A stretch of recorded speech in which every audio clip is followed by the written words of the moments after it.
If you need motivation every payday, you are already in danger. I never built wealth by trusting the version of me that was tired, flattered, hungry, bored, lonely, or impressed by shiny things.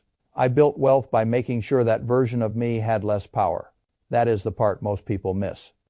They think saving money is a virtue problem. They think the failure is moral. They tell themselves they need more discipline, more restraint, more maturity, more financial wisdom.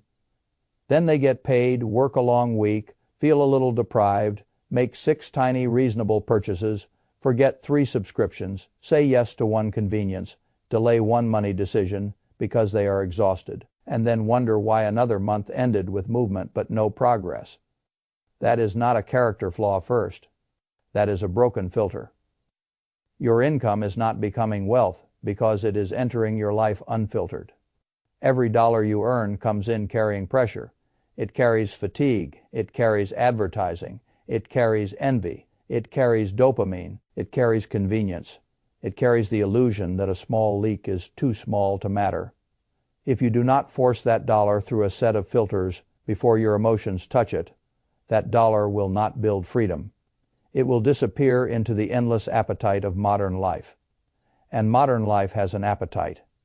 It does not ask for all your money in one dramatic theft. It bleeds you in polite, forgettable, socially normal ways, a subscription you stopped using, a coat you did not need yet, a snack bought because your brain was tired, a delivery fee that looked trivial, a sale that made you feel efficient while making you poorer, a credit card number stored on one more app, a month where you meant to save and simply forgot to move the money. People imagine financial collapse as a spectacular event. Most of the time, it is not a collapse. It is a bad filter. That is why so many intelligent people fail to save the first $10,000.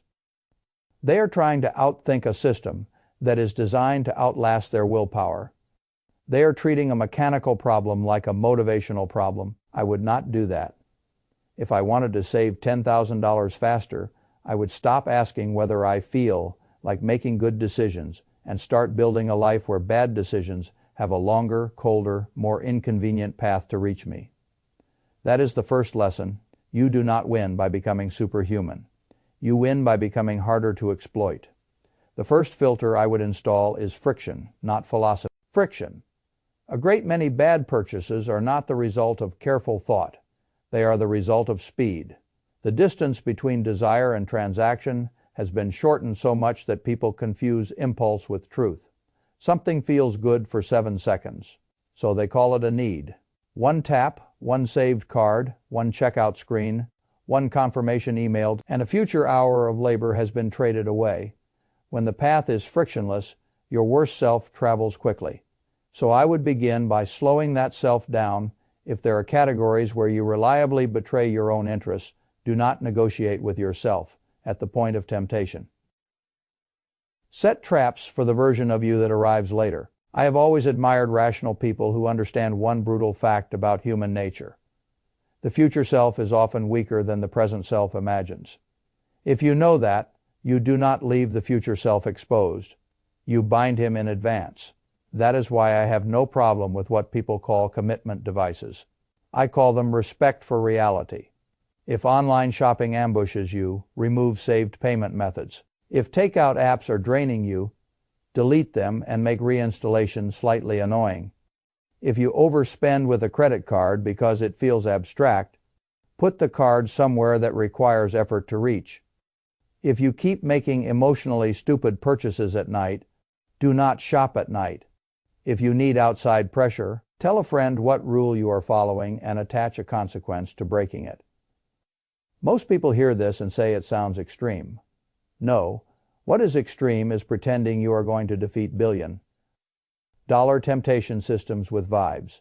You are not weak because you need friction. You are weak only if you know you need friction and still refuse to build it. A rational adult does not say, I trust myself around every form of temptation. A rational adult says, I know where I leak, so I install a gate there. That is what a filter does. It does not make spending impossible. It makes stupidity slower. And slower stupidity is easier to catch. The second filter is routing. This is where most people lose the war without realizing it. They let their paycheck arrive in raw form. Then they stare at the money and ask themselves to make a fresh series of responsible decisions every month. That is amateur architecture. Willpower is a terrible chief financial officer. By the end of the day, your brain is tired. After enough decisions, even smart people become cheap with attention and expensive with behavior. They buy convenience, postpone transfers, skip tracking, and call it normal life. Then they wait for a future burst of motivation to repair the damage. I would never build a fortune on a system that depends on motivation. Money should not arrive in your life as an unassigned pile. It should arrive with orders. If I were building a saving machine from scratch, I would create a routing center. Call it a control tower, a command account, a sorting gate, whatever name makes it real in your head. The name matters less than the structure. The structure is this. Income enters. And before lifestyle gets a vote, predetermined portions move to their destinations. One portion goes to long-term ownership. One portion goes to emergency reserves. One portion handles bills. One portion is the only portion allowed to be casually spent. The movement should happen automatically on schedule without asking your tired evening brain to approve what your clear morning brain already decided. This is how owners behave. Workers often think in leftovers. They spend, then see what remains. Owners think in roots. They allocate, then live on what was intentionally left behind. That difference looks small on a spread. Over 10 years, it is the difference between dependency and refusal power. I like simple systems because simple systems survive stress. The more your life depends on remembering, the less money you will keep. A paycheck should not touch your checking account and then sit there waiting to be attacked by subscriptions, social plans, boredom, impulse upgrades, and convenience purchases. That is like dropping a steak into a room full of dogs and hoping ethics will prevail. Root first, live second. That one change alone transforms money from an emotional substance into an operating system. And once you understand that, you stop admiring people with strong budgeting speeches and start admiring people with clean automatic architecture. The third filter is delay. Human beings are very easy to fool at the exact moment desire appears. They think they want the object. Most of the time, they want the anticipation. That distinction is expensive. What many people call wanting is just the brain reacting to possibility. The image of the purchase is carrying more pleasure than the ownership ever will. They are buying a brief chemical event and then storing the evidence in a closet. That is why delay is so powerful. If something is not necessary right now, I would not let present emotion make a permanent decision. I would put it on a not now list, write it down, keep the desire visible. Then wait. 30 days is a useful stretch because it is long enough for fantasy to cool but short enough that true needs usually survive.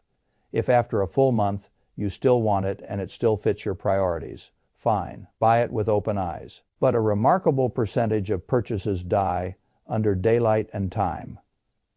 That should tell you something. A desire that cannot survive 30 days did not deserve 30 seconds of your financial future. Delay is not deprivation. Delay is truth serum. It reveals whether the thing had value or merely velocity. People who cannot wait confuse stimulation with importance. They say life is short and use that phrase to justify clutter, friction, debt, and regret. Life is short, yes. That is exactly why I would not fill it with low-value objects that cost me money twice. Once when I buy them, and again when they occupy space in my mind, my home, my calendar, and my maintenance burden. A good filter does not ask, "Can I afford this today?" A good filter asks, "Will I respect this purchase 30 days from now?" If the answer is unclear, the money stays put. The fourth filter is replacement. One of the dirtiest tricks consumer culture ever pulled was convincing people that buying is a category of recreation. They browse for fun, click for mood repair, and call accumulation a lifestyle. Then they wonder why their money feels scattered and their home feels heavy. I do not like heavy lives. If something truly needs replacing because it is broken, worn out, wrong size, or no longer functional, then replace it intelligently. That is not a vice. That is maintenance.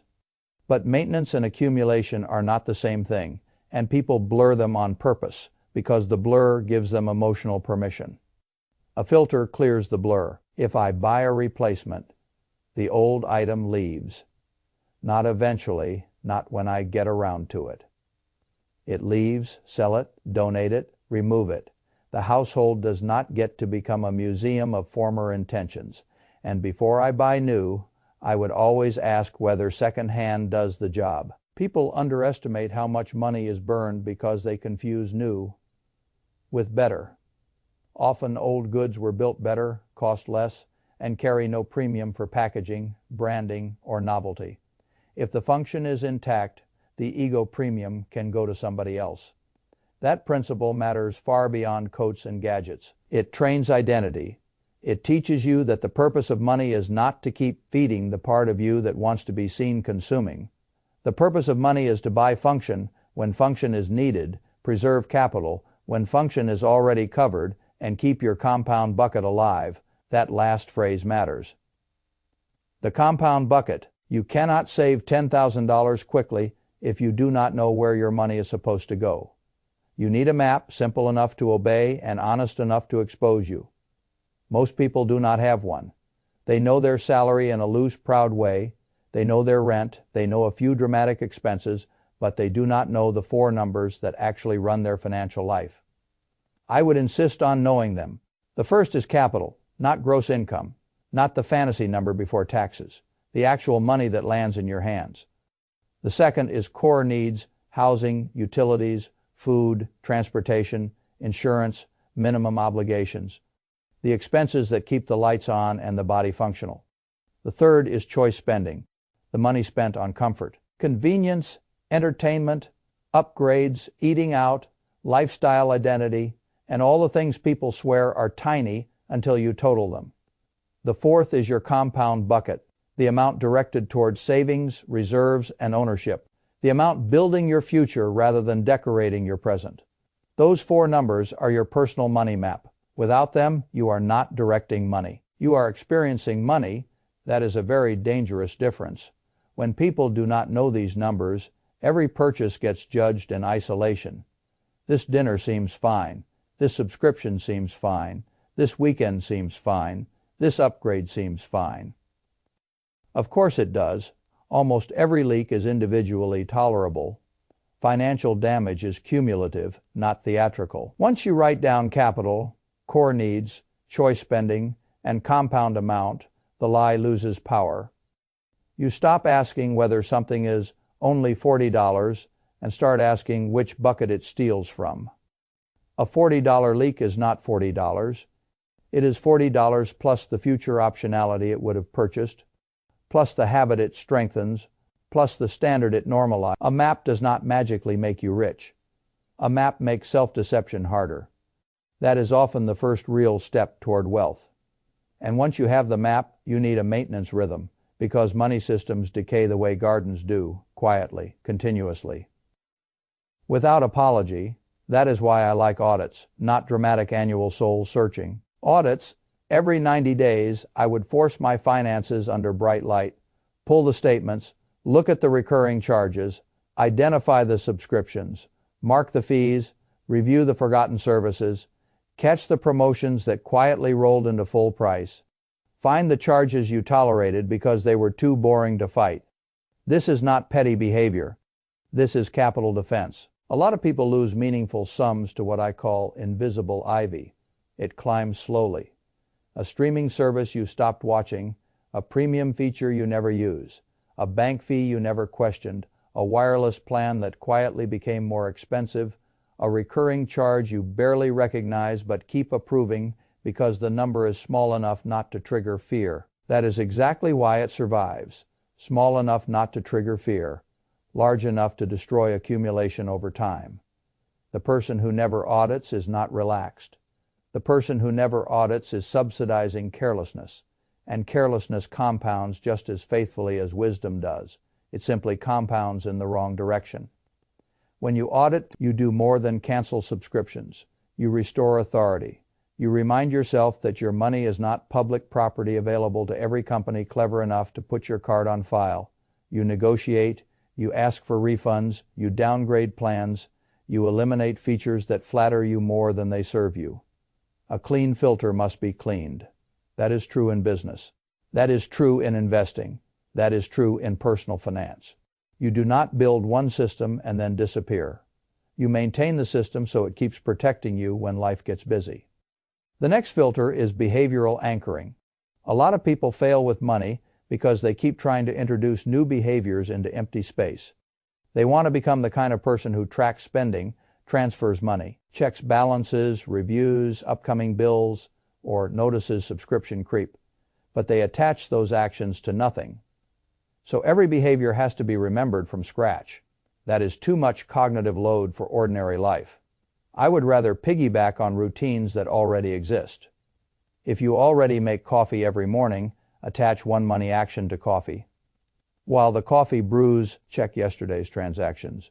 If you brush your teeth at night, attach one money action to brushing, review tomorrow's obligations, or move a small predetermined amount to savings.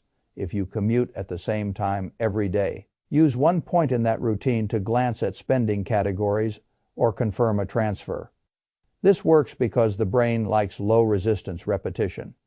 When a money habit gets welded to an existing automatic action, it stops feeling like a separate project. That is what you want. You do not want a heroic finance life. You want a brainless finance life. People often chase intensity when they need inevitability. They want a weekend transformation, a color-coded binder, a burst of aggressive self-control, a new app, a dramatic public declaration. Then ordinary Tuesday arrives, energy falls, work gets messy, one emotional day hits, and the entire system collapses because the system was really just enthusiasm wearing a spreadsheet costume. I do not respect enthusiasm much. I respect repeatability. A filter that works only when you are inspired is not a filter. It is decoration. That is why all of this matters together. Friction without routing still leaves too many decisions. Routing without delay still lets desire hijack lifestyle spending. Delay without a map still leaves you blind to where money should go. A map without audits drifts. Audits without behavioral anchoring get postponed. You are not trying to collect tips. You are trying to build a chain. One filter reinforces the next. And when the chain is in place, something very important happens. Saving stops feeling like constant self-denial and starts feeling like structural relief. That relief matters because the old model most people are taught is exhausting. Spend carefully, be strong, resist temptation, track everything by hand, feel guilty when you fail. Restart next month, repeat. That is a cortisol-based money life. I would reject it.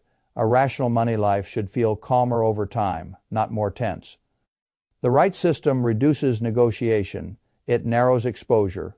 It makes many bad decisions unavailable, many good decisions automatic, and many emotional mistakes visible before they become expensive. That is what a real filter gives you. And that is how you save $10,000 faster. Not by becoming someone who never wants anything, not by pretending money is only math, not by trying to win an endless daily argument with your impulses. You save it by designing a life where the path from income to wealth is protected. The hidden mechanism is this. Every household has a conversion rate. Income enters, and some percentage becomes future freedom. Some households convert almost nothing because everything is consumed by speed, fatigue, poor routing, hidden leaks, convenience, and status maintenance. Other households convert aggressively because the filters are strong. Same city, similar salaries, completely different outcomes because the machine in the middle is different. That machine is more important than your intentions. I have seen people with modest incomes build dignified reserves because they filtered well. I have seen high earners stay anxious because they had no filter at all. More money without a filter does not solve the problem. It magnifies the problem. It gives your leaks more pressure. That is why the first $10,000 matters so much. Not because $10,000 makes you rich, it does not, but 10,000 changes the geometry of your life. It means a surprise bill is not automatically a crisis. It means a bad week does not require debt. It means a stupid boss has less power over you. It means one repair, one medical issue, one travel need, one mistake, one job delay, one family emergency does not instantly throw you back into panic and reaction. 10,000 is not freedom. 10,000 is the first layer of refusal power. It is the first proof that your money can obey your design instead of your mood. And once you have that proof, your identity begins to change. That is the part nobody talks about carefully enough. Saving money is not only about the account balance. It is about the transfer of authority. Before the filters, life teaches you that you are the kind of person who reacts. You react to cravings, sales, stress, convenience, fatigue, social invitations, and monthly chaos. Money comes, money goes, and you narrate the whole thing as if it were weather. After the filters, you stop reacting as much. You begin to pre-decide. That is one of the most valuable financial abilities on earth. Markets reward it, businesses reward it, life rewards it. The person who pre-decides where money goes, how temptation is slowed, how bad purchases are delayed, how replacements are handled, how expenses are mapped, how leaks are audited, and how habits are anchored, is no longer at the mercy of random pressure. He is not merely saving, he is governing. And governance is what wealth really is. Not flashy consumption, not high income by itself, not financial jargon governance. The ability to tell capital where to go and make it stay there long enough to turn into options. That is why I get impatient when people reduce money problems to coffee purchases and coupon tricks.